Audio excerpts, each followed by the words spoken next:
జై తెలంగాణ. ఇవాళ నిజామాబాద్లో పసుపు రైతులు ఉద్యమిస్తున్నటువంటి తీరుని మనం గమనించడం జరిగింది. మొన్న మిర్చి రైతులు అదే తీరుగా ఉద్యమించిండ్రు. కానీ మాటలు చెప్పినటువంటి కేంద్ర రాష్ట్ర ప్రభుత్వాలు ఇద్దరు కూడా మరి రైతులకు ఆదుకోవడానికి ముందుకు రావడం లేదు.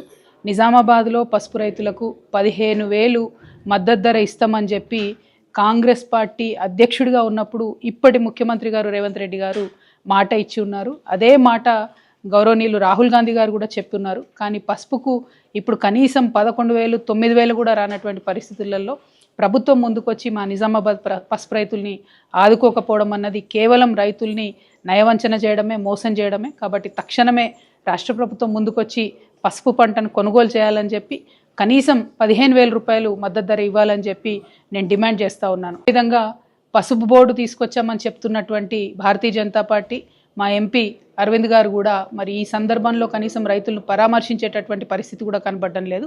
పసుపు బోర్డు తీసుకొచ్చారు, దానికి చట్టబద్ధత లేదు.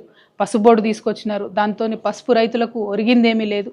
కనీసము ఆ పసుపు బోర్డు ఇనాగ్రేషన్ టైంలో బండి సంజయ్ గారు ఒక మాట చెప్పినారు, మేము చాలా దీంతో పసుపు రైతులకు లాభం చేస్తాము, ధరలు పెంచుతామని చెప్పినారు. మరి ఆ ప్రయత్నం చేస్తున్నట్టుగా కూడా కనీసం కనబడతలేదు.